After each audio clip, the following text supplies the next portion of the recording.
I'm announcing a historic action to rescue our nation's capital from crime, bloodshed, bedlam, and squalor, and worse. This is Liberation Day in D.C., and we're going to take our capital back. We're taking it back.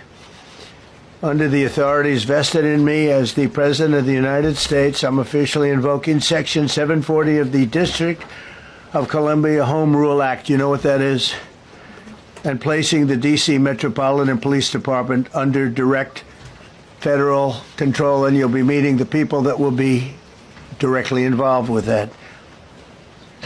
Very good people, but they're tough, and they know what's happening, and they've done it before. In addition, I'm deploying the National Guard to help reestablish law, order, and public safety in Washington, D.C., and they're going to be allowed to do their job properly. And you people are victims of it, too. You know, you're reporters, and I understand a lot of you tend to be on the liberal side, but you don't want to get mugged and raped and shot and killed. And you all know people and friends of yours that happened. And so you can be anything you want, but you want to have safety in the streets. You want to be able to leave your apartment or your house where you live and feel safe and go into a store to buy a newspaper or buy something. And you don't have that now. I'm sorry. No! Why? Howdy, hey y'all, I hope you're having an amazing Saturday. Today I'm going to be talking about the DC takeover. While this isn't necessarily in vein with what I normally post over here on YouTube, it is exactly in vein with what I post on my short form content, because I try to make all my social medias talking about the extreme right and left. However, on YouTube I do post more deep dive stuff, more other stuff, more project stuff. And speaking of projects, the abortion project is done. There may or may not be specials that I do about when it comes to that sort of topic, but it's done. I need to post the culmination, which will happen shortly, but it is 5 hours long. So if you want to see the abortion project, I suggest you go watch it in its parts, not as the one long video, because it is 5 hours long. I actually filmed it and was thinking, oh, this will be shorter than the AI one. The AI one's only 4. This is over 5. I don't know what happened. Anyways. While doing research for one of my normal short-term videos on the DC takeover, I realized there's a lot that goes into what's currently happening, particularly in precedent, because I find legal history and that sort of stuff very interesting. So I was really looking into it, and I decided that I could only do this justice in more than 3 minutes, which is what I normally try to keep my videos down to. Although I will say even the short-form video on this was well over 3 minutes. I think it hit 8 minutes. So yeah, I decided to bring it to YouTube because, one, I want to integrate more of my normal content from short form onto YouTube here, because that's what I normally talk about and that's what I want my social medias to reflect, because that's what I'm interested in. Do I enjoy the projects? Yes. Will the projects go away? No, but they may be less common, less pertinent. And there's going to be a lot of exclusive stuff. YouTube is a home to more exclusive content because videos hit a certain length and you can't post them on short form, or the format in which they are being uploaded also can't be posted to short form effectively. So without further ado, let's just get into what's happening in DC. So here's an article by the New York Times on that, just to give you a quick recap. So on Monday, August 11th, Trump took control of DC. Now this article is highly critical, but we're not going to go into the nitty-gritty of this article right now, so that doesn't matter. Trump took federal control of the police force in the nation's capital for 30 days. Currently, there are 800 National Guard troops in D.C. There's a lot of discourse about this being like a permanent thing, which I've heard on TikTok. Granted, TikTok is not a bastion of intellectual anything, so okay. This effort also contains 500 federal law enforcement officers. This is including 120 FBI agents, 50 deputy U.S. Marshals, as well as agents from the DEA and the ATF, Alcohol, Tobacco, Firearms, and Explosives, those guys. And there's a few other agencies involved, but these are the main ones that Trump has deployed. But what is really being focused on by people is the National Guard. because Trump has recently deployed them to LA, which we will talk about in this. But that is what people on TikTok, on social media, and even the mainstream media are focusing on. They're also focusing on crime. So one of the larger critiques of this is that crime is down, but Trump is citing crime as to why he's doing what he's doing. Some people, some groups, are calling this the realization of his autocratic dream.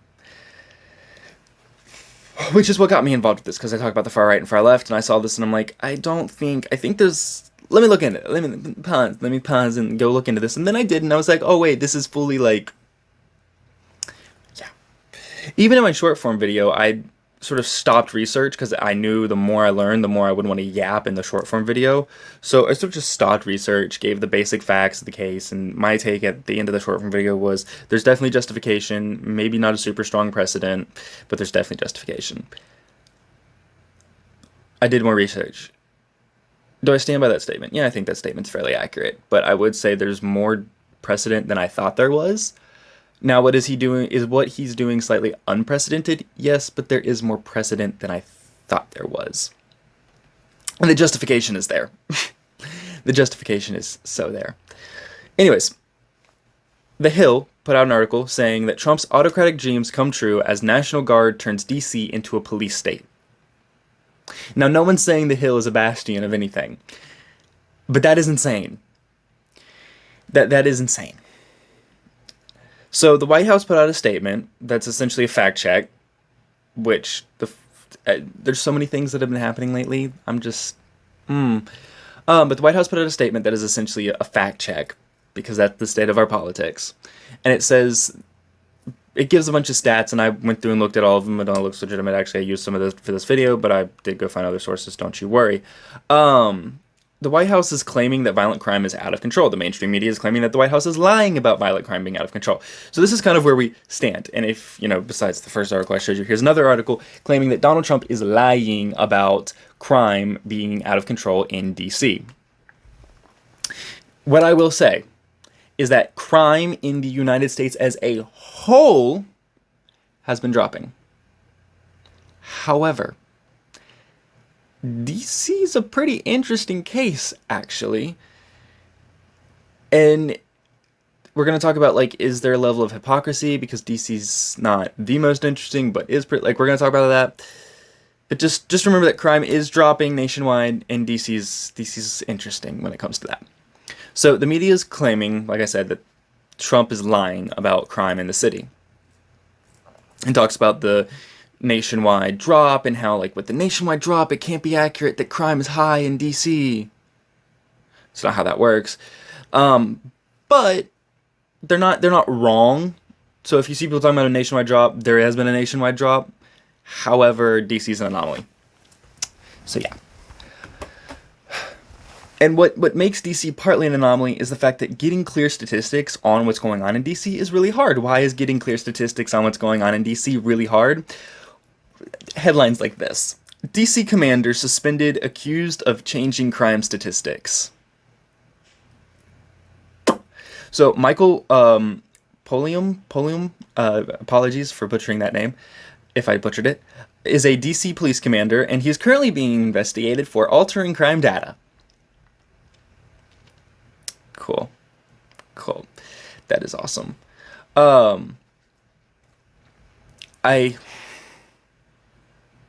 Why? What? The union is even involved. The DC police union is even involved, and the Maryland PD refuses to give a quote or whatever. We're not going to get into the nitty-gritty of what this poor guy did, but I just want to point out that headlines like this, and this is from the Daily Caller, liberals claim DC violent crime is down, with stats excluding entire categories of assault. Makes headlines like that seem a little bit more reasonable, and headlines like Trump is lying seem a little bit uninformed, maybe? We'll use that word, uninformed. So DC's Metropolitan Police Department is currently only including homicide, sex abuse, assault with dangerous weapons, and robbery in violent crimes. They are leaving out aggravated assault and felony assault without the use of a weapon currently. So that's, great. Assault isn't okay, so basically murder, sex abuse, assault with a deadly weapon, and robbery, all counted as violent crimes. However, felony assault and assault without a deadly weapon are not being counted as violent crimes. Last time I checked, if I assault a motherfucker, that's violent. So skipping that seems a little just okay. I'm not even, yeah. Okay. And this is the MPD giving this information to the Daily Caller. Research from the Roster Institute of Technology. Sorry. Roster? I don't know if I'm butchering that. Anyways, research from that Institute of Technology shows that DC's murder rate in 2024 was the 4th highest in the country. And I actually have that study. We're going to talk about it. Above Chicago. Sorry, a red-tailed hawk just flew past my window. What the...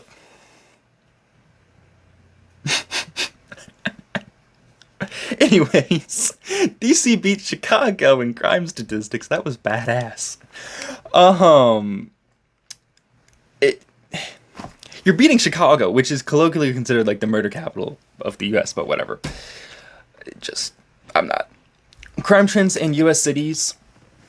And this is a mid-year 2025 update study from the Council on Crime, the CCJ, whatever it is actually called. Apologies, I don't know it off the top of my head. But crime is down. So in 2019, crime was at the exact same level as it is now. However, the data provided by this study shows us that COVID caused a massive spike in crime. Around, I want to say 2016, I think is when it's... Yeah, 2016, maybe even earlier than that. Crime started dropping in the U.S. Okay, so, and it hit a level in 2019 that was very low. COVID hits, there's a giant spike in crime. COVID ends, and very quickly, so by 2025, by the beginning of 2025, we've re-hit those 2019 levels, which is impressive. I'm not gonna give credit to legislation or politicians or anything like that for this, actually. I am going to say this is more of a societal thing. We as a society are getting better at not committing crimes. Like, there has been great societal change. Now, have there been some legislative changes and shifts and stuff? Yes. Now, there is a very defined reason that I'm not giving credit, and that's because liberals have held power in the United States in that time frame, obviously. And they're very soft on crime. We're going to actually talk about that later on this, but they're very soft on crime, and so that does not help drop crime statistics. It does if you're not counting things, looking at you, MPD. If you're not counting things, yeah, your crime statistics drop, but being soft on crime doesn't actually stop crime from occurring. Like I said, we experienced a huge spike in crime around 2020 during the COVID-19 era, after reaching impressive lows in 2019. So in 2020, the average U.S. city experienced a almost 30% increase in its homicide rate. This is the fastest spike ever recorded in the United States. These murder spikes are generally going to be attributed to young men being removed from society because of lockdowns and left kind of without a purpose. That is where this is attributed to, which I find interesting because there's a lot of discourse around the need for men to have purposes. Some people disagree, some people agree. However, most violent crimes are committed by teen boys and young men. You removed everybody from society and locked them in their homes, removing all sense of really purpose for a lot of people because they're not able to go do something, they're not able to go make something, they're not able to go, it just removes a sense of purpose. And then homicide spikes. So, you could disagree with my reasoning there, but irregardless, we do know that locking a bunch of people up together for a really long time and keeping them separated is not good for people's mental health, and clearly it had real-world ramifications. So once COVID-19 ends, crime resumed its trend of dropping. We let people back into society, we got rid of lockdowns, crime went back down to dropping. Kind of weird. Just saying. So, that was to back myself up on my claims that, COVID-19 caused a huge crime spike. Yeah, it did. It really did, because you locked people in their homes, but what? Alright, that's enough of my tangent on COVID-19 and the lockdowns. Anyways, assault and homicide, and these are CDC statistics. So the number of deaths is 22,830 per 100,000 members of the population in the United States, according to the CDC. And that is a national average. Okay? Now let's talk about DCs. Bear with me, we're going to go through a lot of statistics. But first, actually, I want to... Colloquially, Chicago is known as the murder capital of the world. Okay? Chicago has very high violent crime rates and is still, I mean, it's considered... Okay, did I say world? I didn't mean world. I meant the United States. Apologies. But Chicago is known as the murder capital of the United States. Like, it is considered the most dangerous city in the United States currently. A lot of people are terrified of Chicago. I know people who live in Chicago. Chicago's not a safe city. Okay? Chicago doesn't have the highest crime rate in the United States. Chicago's beaten by DC. Chicago's actually beaten by a lot of places, but we're talking about DC today. DC beats Chicago. So, 2025, year-to-date crime comparisons, DC. So, in 2024, by this point, in 2024, there was 113 homicides. In 2025, there's been 101, with a percentage change of negative 11%, meaning homicide has dropped by 11% in DC from 2024 to 2025 at this point in the year. So, violent crime in DC from 2024 to 2025 at this point in the year has dropped by negative 26%, with 2024 having 2,171 instances of violent crime and 2025 having 1,599 instances of violent crime. All crime in total has dropped by 7%, with 2024 at this point having 17,217 instances of crime and 2025 at this point having 15,996 instances of crime. Yes, numbers are dropping. That's an impressive drop, and the rest of the nation's dropping too. These numbers are higher than that of Chicago. And they're very disparate. Like, they are disparated to the nationwide stats. I'm just gonna say that they're disparate. If you want to talk about the 2023 to 2024 numbers, 2023, and this is full year, not point in year. 2023 had 274 homicides, while 2024 had 187 with a drop of 32%. That is impressive, but the whole nation's been pulling this off at higher rates. DC is actually behind the curve. Violent crime total, it dropped from 5,345 in 2023 to 3,469 in 2024, which is a 35% decrease. Again, impressive, behind the curve. That's what that means, right? It's impressive, but they're doing worse than the rest of the states. I'm pretty sure behind the curve is what that means. I don't know. That stupid light, you can't see it, but that ring light gives me a headache. I've determined that. It's annoying. But I guess I gotta look pretty. All crime in 2023 came to a count of 34,369, and in 2024 it was 29,348, which is a drop of 15%. And it's still, we're just gonna say behind the curve, and y'all know what I mean. So the FBI released their 2024 reported crime statistics for the nation. Overall, we're talking United States. Overall, there was more than 14 million crimes in 2024, according to the FBI. That's a lot of crime. And of course, we're not talking just violent crime, we're talking all crime. United States. Murder and non-negligent, and this is, I'm quoting directly from the FBI website, by the way, so that's what it looks like I'm reading. That's what I am actually doing. Murder and non-negligent manslaughter recorded a 2024 estimated nationwide decrease of 14.9% compared to the previous year. In 2024, the estimated number of offenses in the revised rape category saw an estimated 5.2% decrease. Aggravated assault figures decreased by an estimated 3% in 2024, and robbery showed an estimated decrease of 8.9% nationally. Now, these are all national statistics. Please remember that. DC's behind on all this.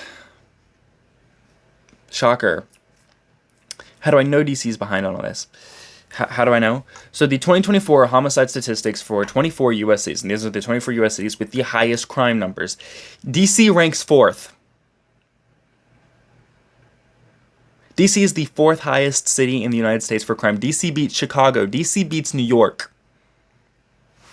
Actually, let me see. I should be able to quickly pull it up. Give me just one second. Sorry. DC is 4th. That is concerning. We'll go with concerning. Because what the fuck do you mean? DC's 4th in the nation. There it is. Sorry. I was pulling it up online. DC's 4th. Detroit is 3rd. Okay, this is what I thought. Detroit is 3rd. St. Louis is 1. And St. Louis is the murder capital, actually, of the United States. But nobody knows that, apparently. Everybody just thinks it's Chicago. Or I should say crime capital. Chicago, surprisingly, ranks 8th. Richmond, Virginia is higher than Chicago. Maybe Chicago gets a little bit of a bad rap. Just gonna say. Where does New York on this list? New York is 22nd. Oh, and number 2 is New Orleans. I don't know if I mentioned that. But yeah, number 1, St. Louis. Number 2, New Orleans. Number 3, Detroit. Number 4, Washington, D.C. And we're gonna circle back around to all those cities, actually, I believe, later. But yeah, that's just to sort of put it in perspective. I think we're a little mean to Chicago, honestly. I don't know, maybe it's the fact that it's gang violence and not just violence, but I don't know, Richmond, Virginia beats it, so, and I go to Richmond all the time, so, who the fuck knows? Who knows? We're gonna go for mean to Chicago. Okay, so, and if we want to talk about DC specifically, in events that might be what have sort of spurred Donald Trump into doing this, talking about DC statistics, we're no longer talking about stats. Stat-wise, we've addressed that DC is a problem. It is a problem child. Not the most problematic child, but it is still a problematic child.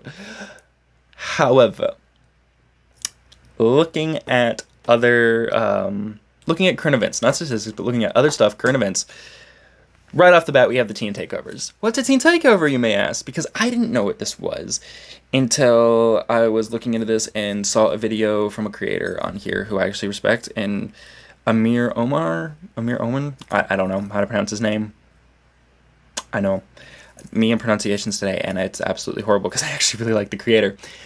However, irregardless, really respect him. He did an awesome video on this, but I'm just going to give a quick recap of what the fuck is a teen takeover. So, teen takeovers are basically when hundreds of teenagers take over a street or another public place, like a store or a pool. Generally, acts of assault and vandalism occur. There's also... Okay, so... Due to the age of these people, because they're generally minors underneath the age of 18, and the just sheer volume of them, it's difficult for authorities to arrest and prosecute the people committing these acts. We're talking like hundreds of teens involved in these takeovers. And, unfortunately, they've been found with weapons, pistols, drugs, underage consumption of alcohol, all this stuff. And there was a brief argument, and we're actually going to talk about this because I want to talk about when we talk about this, I want you to also think about the difference between a riot and a protest. I want you to think about that while we're talking about this, but I also want you to think about specifically these teen takeovers. So yeah. Protesters' rights, and this is according to the ACLU, who I don't agree with on a lot of things, so... Protesters' rights. Congress, and this is a quote, Congress shall make no law abridging the freedom of speech or of the press or the right of the people peaceably to assemble and to petition the government for a redress of grievance. What does that mean? That means you can protest peacefully. That means you can publicly say, I'm not happy about this thing. That means you can do all that. However, and the ACLU actually doesn't talk about what's considered a riot or disturbing the peace. They just say this is what protesters' rights are at very gray area games, in my opinion, but whatever. But don't worry, we'll talk about what disturbing the peace is. Anywho, so the ACLU talks about how you can't protest on private property. You gotta protest on public property. If you are on private property owners can limit your speech on their private property. Takeovers in stores. Okay. And then police are supposed to keep the peace, not prevent a peaceful protest. And like I said, the ACLU does not at all talk about what is or is, like, what isn't a peaceful protest. Only talks about what is, and not even really what is. Anywho, also, I have more information on protesters' rights from a group called FIRE. Also a really cool group. They focus around freedom of speech, and they have sued both the left and the right on numerous occasions, and are huge supporters of freedom of speech and the First Amendment, which of course I'm a huge fan of. And they do independent journalism, which is also really impressive and cool because, as we all know, in the United States, journalism's a questionable art. Anywho, so they're also where I got that quote from, so apologies because I did just mention ACLU and then I read the quote. My notes are, yeah. Anywho, violence and vandalism, along with theft and destruction of property, are not protected by the First Amendment and can get you arrested. Those things are all things that are considered acts that occur during a riot. That's the difference. That right there is the difference. Violence, vandalism, theft, destruction of property, and disturbing the peace. We're going to talk about what that is in a second. But those are things that are sort of cut the difference between what a protest and a riot is. So what is disturbing the peace? What counts as disturbing the peace, and these are some examples. So playing excessively loud music, throwing a large noisy party, shouting obscenities, offensive words, slurs, fighting words, like using words to like sort of generate a fight. You know what fighting words are if you don't. Getting into a physical or a loud verbal fight, and then public intoxication, because nobody likes a drunkard. So disturbing the peace is something that's bound by a reasonable person standing, meaning by the standard of a reasonable person. If your actions are unorthodox or disruptive to the point where a reasonable person would find them disruptive to peace, you are disturbing the peace.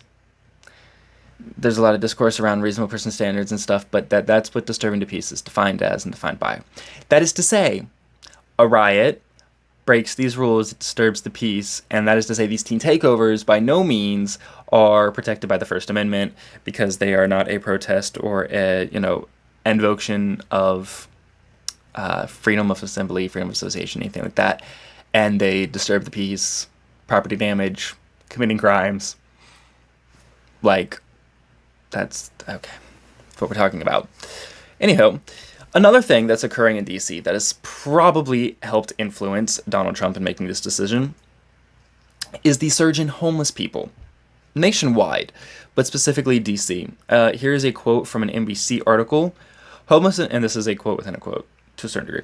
Homeless individuals will be given the option to leave their encampment, to be taken to a homeless shelter, to be offered addiction or mental health services, and if they refuse, they will be susceptible to fines or jail time, she, Caroline Levitt, said while addressing the newsroom. Homelessness in DC has increased by over 13% since 2022. This is below the nationwide number, so like the nationwide baseline count, this is below that. However, this is a sharp increase and correlates to policy changes in DC, which we're going to talk about in a minute. However, it does not correlate to a nationwide spike. Or the nationwide spike, I should say, because there has been a nationwide spike, but it doesn't correlate to the nationwide spike. The nationwide spike started a whole year earlier, a whole ass year earlier. DC was actually still declining and seemed fine during the nationwide spike, and then there was policy changes. Like policy changes that had happened in other areas that helped attribute to this nationwide spike. And then we get the nationwide spike. Remember when I said I'm not giving any credence to legislature or politicians for the crime drop? Yeah, we're going to talk about that.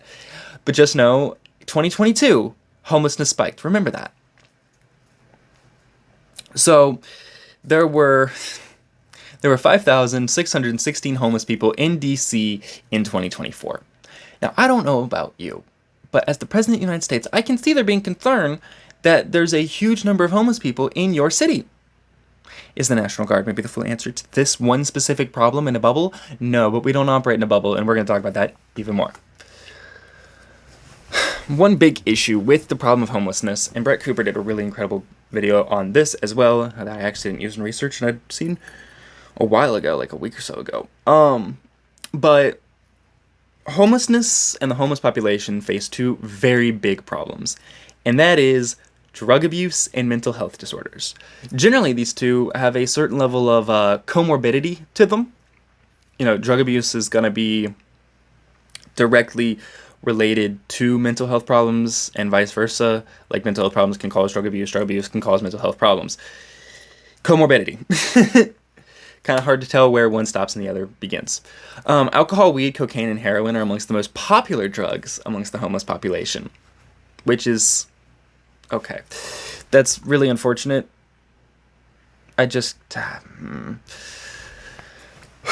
Alcohol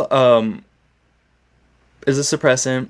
Weed is that a hallucinogen or mental agent? I don't know. Cocaine is a stimulant, and heroin is also a stimulant, I believe.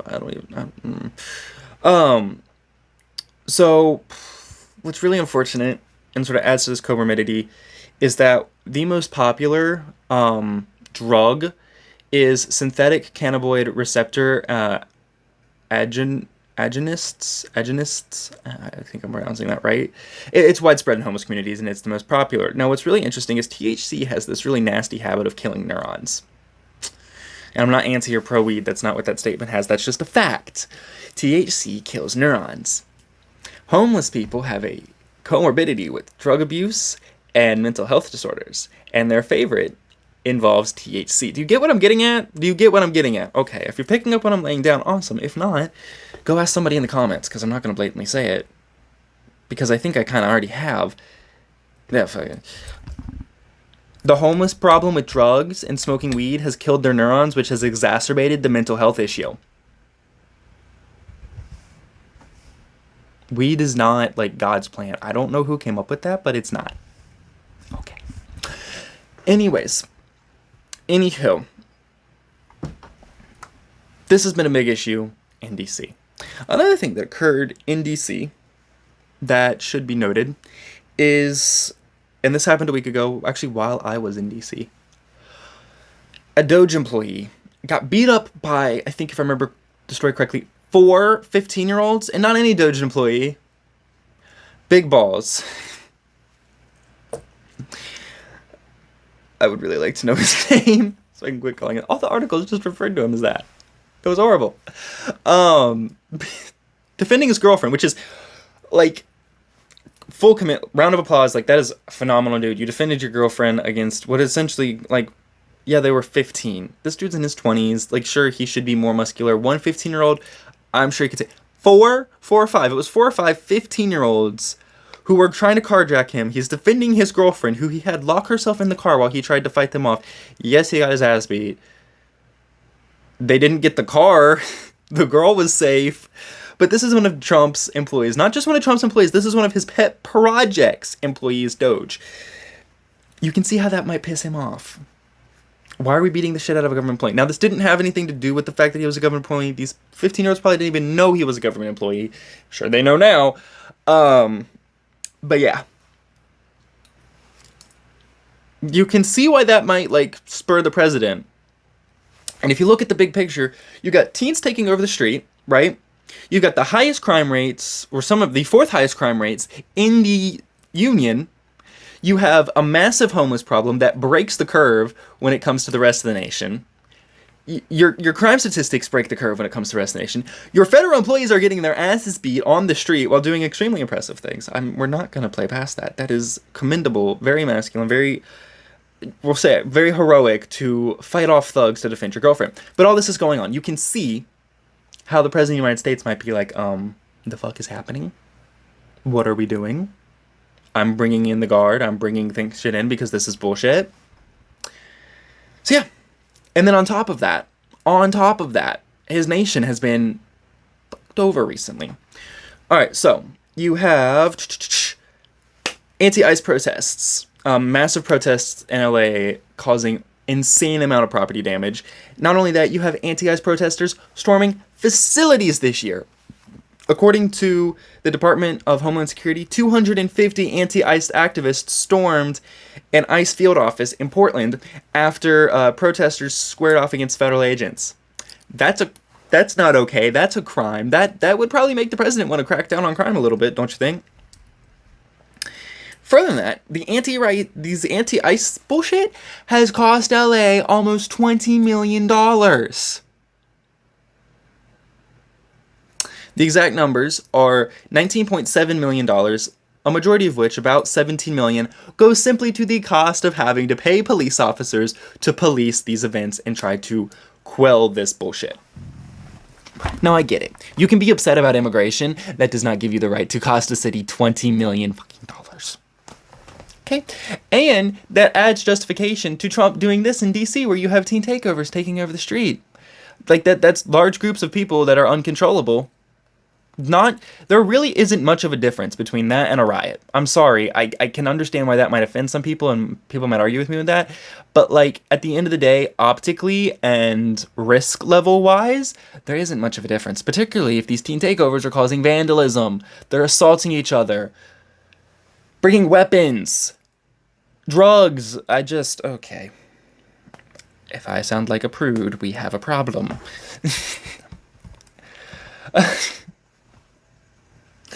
But how do we even get here? How do we get to a point where homelessness is taking over? Crime, even though it's dropping, is still insanely high, and like violent crime is just ridiculous. How is it that the homeless problem in DC spikes almost a year after it spikes in other areas of the US, after appearing as if it's going to continue to decline? How? How do we end up here? Ready for this? Because this might piss some of y'all off. This is from the Washington Examiner. U.S. Attorney in D.C. declined to prosecute 67% of cases in 2022. Graves, that's this person's name, and his office has mostly declined to prosecute cases involving gun possession, drug possession, and burglary charges. In 2022, 67% of cases went unprosecuted, as compared to 2017, where only 35% of cases went unprosecuted. In 2021, the crime labs in DC did lose to give like a little bit of credence to like a little bit of justification for not prosecuting crimes. In 2021, and this was under the Biden administration, 2021, the crime labs in DC lost their accreditation, meaning forensics must be done and paid for by labs out of state. Okay, like, so in DC, because the crime labs in DC lost their accreditation, they have to now go out of state.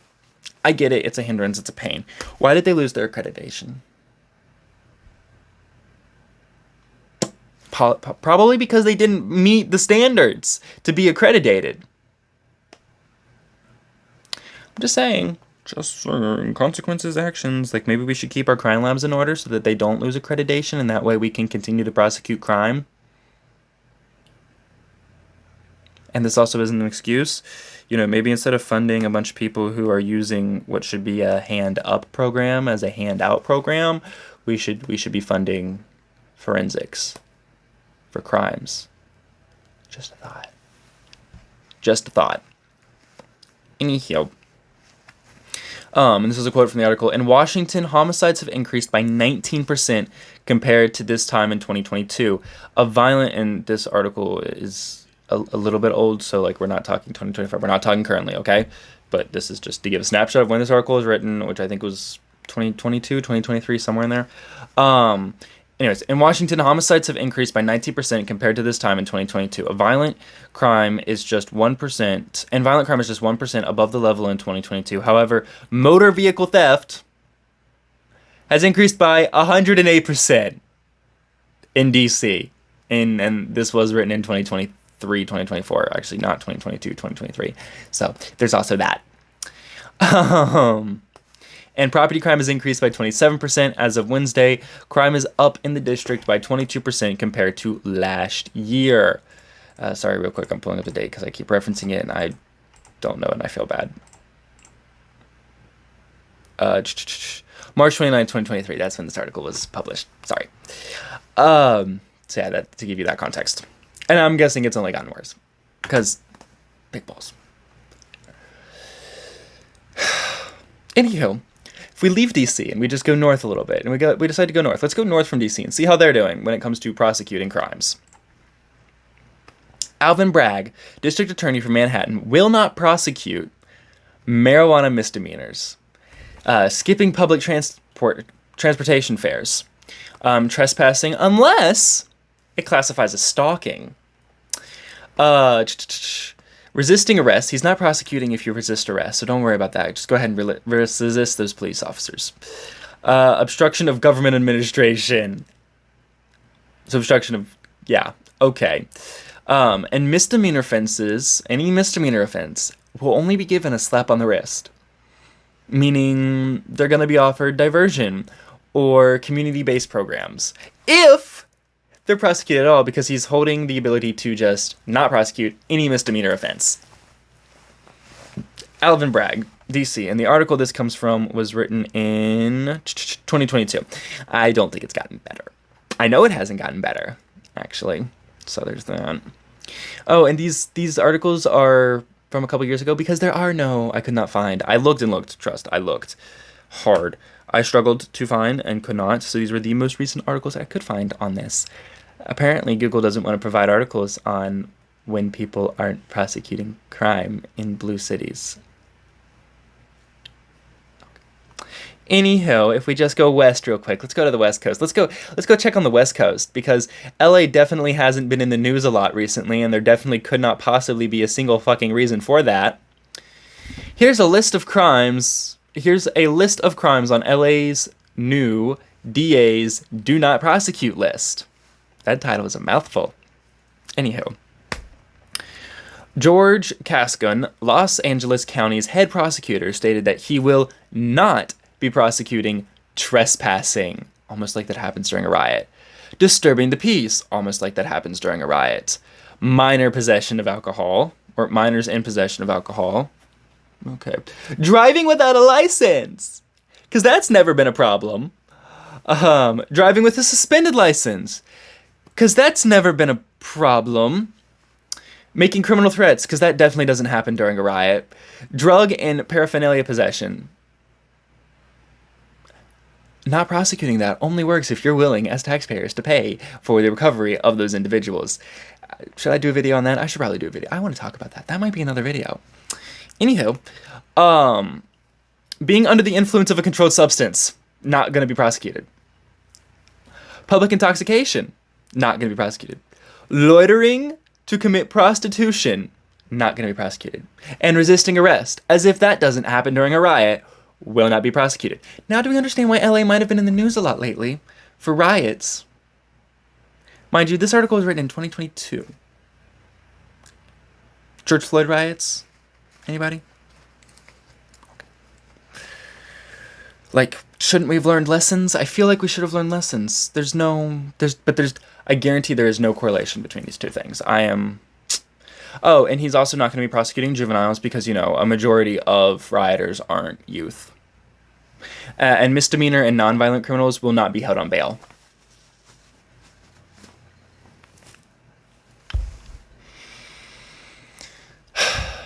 So that's just a snapshot of how we might have gotten to this point in America. Because blue cities aren't prosecuting people. That is why I refuse to give any credit for the crime drop to legislation and politicians. Particularly because of the left, but the right also. Because the right, while it's hard on crime, is not so good at actually getting things passed. Trump's changing that, of course. And Trump's being very hard on crime.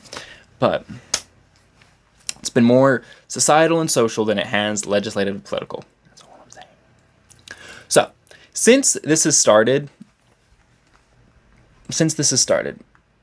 more than 100 people have been arrested. Since August 11th, more than 100 people have been arrested in DC by these federal employees, by these federal military officers, whatever you want to call them, federal law enforcement. All this, over 100 people. Since the 11th. This is the 16th. That's 5 days. Over 100 people. That's a lot of people. But crime's going down, it's not a big deal. I get, arrests are different than prosecutions. If they're prosecuted and incarcerated, that really doesn't bode well for everybody screaming that crime's not actually a big issue in DC. However, it still means they probably had an arrestable offense. I'm not going to say 100% of the time because, there are issues, mistakes get made. oversight on this is way spottier than I would like, if I'm being fully honest, but we're just 100 people have been arrested. And how is the DC mayor responding to all of this? Her city's getting help after all. She should be jumping with joy. DC mayor says Trump takeover shows why U.S. Capitol should be the 51st state. Let's talk about why DC is not the 51st state and can't govern itself, because that was talked about. So this is a quote from the article by USA Today, that bastion of intellectual wealth. It's times like this when Americans need to know why your nation's capital, a place where 700,000 tax-paying Americans live, should be a 51st state, said Bowser on a radio show. Okay. Cool. And she's been the mayor of DC since 2015. Everything we just talked about has happened in DC under her supervision. So yeah. So the DC Home Rule, basically the District of Columbia Home Rule Act of 1973, it was enacted by Congress and ratified by DC voters. Okay? This allows DC to have a council and a mayor while still being overseen by Congress. And this is intended to give the citizens of DC more independence. Why did this happen? How did DC first lose its right to self-govern? Well, in 1871, Congress took over the city of DC due to the fact that it had major financial issues due to both a lack of defined leadership, but also there was major racial tensions in DC around that time. Of course, that's going to continue for quite some time. I won't talk about that in a minute. But DC was not governing itself and hasn't governed itself properly. Some people might say, well, it hasn't had the opportunity. It has a mayor. It has a council. It can enact laws. It can invoke laws. It has police forces, firefighters. It has the base capabilities of any other city to govern itself. And now, is it a state? No. But the state, the federal state, does oversee it in a state capacity.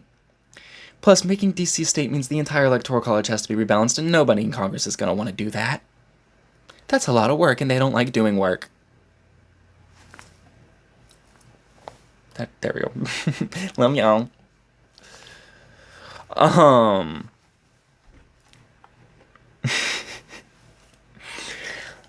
Sorry, that was so fucking stupid. Anyways, that's why DC is not a state. They couldn't get their finances in order. They have their own government. Yes, they're overseen by Congress, just like New York is overseen by the state of New York. Chicago is overseen by the state of Illinois. They just can't get their shit in order, apparently. But whatever. Now, there is an interesting argument about how, it's not the job of the government to keep the peace. Bullshit. I have proof. Under the UN Charter, national governments can take action enforcing peacekeeping within their countries. Now, of course, the U.S. relationship with UN is shaky, but the left, who is the ones complaining about this a lot, and not that there aren't potential complaints, we're going to talk about that in a second, but the left loves the UN. The UN would say this is okay based on their own charter. So, yeah. But that's the UN, and like any good American, I don't fully recognize the legitimacy of the UN. So we are going to talk more about the American precedents. Now this video is way longer than I wanted it to be, so I'm going to talk about this stuff, but we're going to speed run it. I'm not going to leave anything out, but I'm going to try to get through this as quickly as possible. All right? To get y'all, I do appreciate that this video is longer than I wanted it to be. So, without further ado, 7 times presidents have activated U.S. troops on U.S. soil. We're not going to be talking about Civil War stuff. Obviously, that's kind of doesn't really apply here. We're talking about stuff that's a little bit more modern, a little bit more recent. I've written blurbs for each of these, so I will not be paying attention to you guys. I am so sorry, but I'm going to read these to get through this as quickly as possible. Ready? 1957. Little Rock 9 protests. President Dwight D. Eisenhower deployed 1,200 Army troops to Little Rock and put them in charge of the 10,000 Arkansas National Guardsmen already on duty. In 1965, during the Montgomery March, authorized by Governor Wallace, President Johnson federalized the Alabama National Guard and sent additional U.S. Army troops to Selma to protect the marchers from assault like they had experienced at the hands of the Alabama State Troopers on the Edmund Pettus Bridge in Selma. In 1967, during the Detroit Uprising, 160 riots nationwide broke out over the interracial tensions in the U.S. However, Detroit outdid all of the other riots after an illegal bar was shut down. President Johnson federalized 8,000 Michigan National Guard troops to Detroit and authorized an additional 5,000 federal troops to quell these riots. By the end of the riots, 43 people had been killed, 342 had been wounded, and more than 1,400 buildings had been burned to the ground. In 1968, the riots over MLK's death, Johnson activated 1,750 National Guard troops in the nation's capital, in addition to 12,000 federal troops.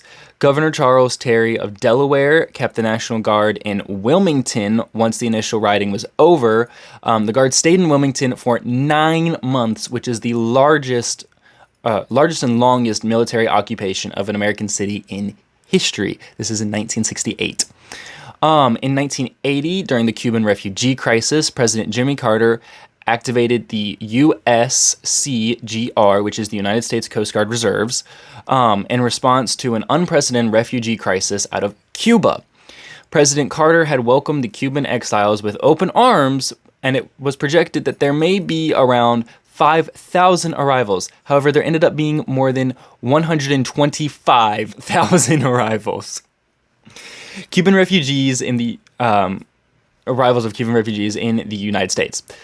More than 1,700 members of the USCGR were activated to assist with this massive rescue and resettlement operation. In 1992, during LA riots, in response to police brutality against the black community being mishandled by the justice system, a bunch of cops beat a guy who was black, a bunch of white cops beat a guy who was black, and then got acquitted, which, fuck that, but whatever. Mishandled by the justice system. The 1992 LA riots raged on for 3 days. President George H.W. Bush invoked the Insurrection Act to federalize nearly 6,000 California National Guard troops. He also sent in FBI SWAT teams, federal riot control police, and 4,500 soldiers. More than 60 people died in the 1992 riots, and property damage exceeded $1 billion. So there is definitely precedent for Trump having sent the National Guard to LA, and even a little bit of precedent for Trump deploying the National Guard in DC. A little less so when it comes to DC, although the teen takeovers, again, they really create this weird standing with all this, because it's like you're not necessarily rioting, but your behaviors are riot-like. Like, they are essentially the same thing. You're gathering en masse to take over. DC crime rates are insanely high. There isn't zero precedent for this. So the National Guard was founded in 1636, just talking about what the National Guard is real quick, as a citizen force organized to protect families and towns from hostile attacks. And this is directly from the National Guard website that I'm quoting. Today's National Guard soldiers hold civilian jobs or attend college while maintaining their military training part-time, always ready to defend the American way of life in the event of an emergency. Cool. How did the National Guard get started? Well, the oldest units in the U.S. military are the 181st Infantry, the 182nd Infantry, the 101st Field Artillery, and the 101st Engineer Battalion. Now, what's really interesting, these are all of the Massachusetts Army National Guard, and they all date back to December 13th, 1636, which is how the Guard dates its birthday and why the National Guard is actually considered to be older than the U.S. Army. And like I said, these are the oldest U.S. military units in the U.S. Apologies for the redundancy. Now, what sort of gives the National Guard and the president its power over the National Guard starts with the Militia Act of 1903. Bear with me, I'm getting through this as quickly as possible. And these are essentially the Spark Notes, Cliff Notes, whatever you want to call them. So the Militia Act of 1903 is designed to improve the efficiency of the National Guard by supplying better weaponry, equipment, and training. This allows the Guard to be deployed in times of war. It creates the formation of the Corps Reserve Officers. Dyslexia kicked in for a second there. This also affirms presidential powers over the National Guard, but it has the interesting dichotomy of maintaining and improving states' power and sovereignty over the Guard as well. Then we have the National Defense Act. In 1916, President Woodrow Wilson signed the National Defense Act. The act mandated that the combined states' militias would be referred to as the National Guard, which became the primary reserve for the U.S. Army. The act set qualifications for National Guard officers, which also allowed them to attend Army schools. The act stated that the National Guard units would be organized according to regular Army standards. Guardsmen receive payment not just for their training, but also drills per this act. And then the National Guard Defense Act, and this I think is kind of interesting, a little bit stupid. Also, the National Guard Defense Act also established the ROTC, which, if like me, you knew about ROTC, not how it got its founding, but you knew what ROTC was, you knew like the jokes, mainly. It's horrible to say, but you get what I'm getting at. ROTC stands for Reserve Officer Training Corps, and it's actually intended to be a pipeline for high school and college students to join the military, go straight into Army service, which I kind of knew, but like the fact that there's a whole act and like that was the initial government design behind this, I don't know, is interesting and kind of makes you rethink every ROTC person you've met. They probably don't even know, so I wouldn't worry about it. Now, the act that was most recently used for the National Guard, not with Trump, but with the other guy, sorry, running through this and my brain goes, Bush, George W. Bush, H.W. Bush, sorry. Anyway, the Insurrection Act. What does the Insurrection Act do? The act authorizes POTUS to use the National Guard to stop rebellion, domestic violence, and disturbance, or enforce the law. This act is an exception to the Pos Comitus Act, and I'm sure I butchered that, but essentially that generally bars federal military forces from participating in civilian law enforcement. Further, you have that it's referenced commonly as the Insurrection Act of 1807. What's interesting, though, is it contains statutes from 1792 up until like 1871, and it is now in sections 251 through 255 of Title 10 of the United States Code. So the Insurrection Act is actually in the United States Code. Under this, federal military can do anything from enforce federal statutes to quelling rebellion and riots. The act can be enacted at states' request. However, without states' consent, when necessary, it can be enacted to enforce law and order and stop rebellion and riots by the President of the United States. Any insurrection, domestic violence, unlawful combination, or conspiracy that opposes or obstructs the execution of the laws of the United States or impedes the course of justice under those laws falls underneath the jurisdiction of this act. All that's to say the president can invoke the use of the National Guard to uphold laws, peace, quell insurrection, quell rebellion, riots, stuff like that. So, in an 1827 case called Marion v. Mott, and this is a Supreme Court case, the Supreme Court basically decides, and I'm going to read a quote. I know I've been reading a lot. Anyways, the Supreme Court decided that the authority to decide whether an exigency requiring the militia to be called out has arisen belongs exclusively to the president, and his decision is conclusive upon all other persons, meaning it is, in fact, within the president's power to decide whether or not the National Guard is to be deployed somewhere. That is his job, her job, their job, its job. However, it should be noted that this power can be questioned and curbed by the court. And then you have Sterling v. Constantin.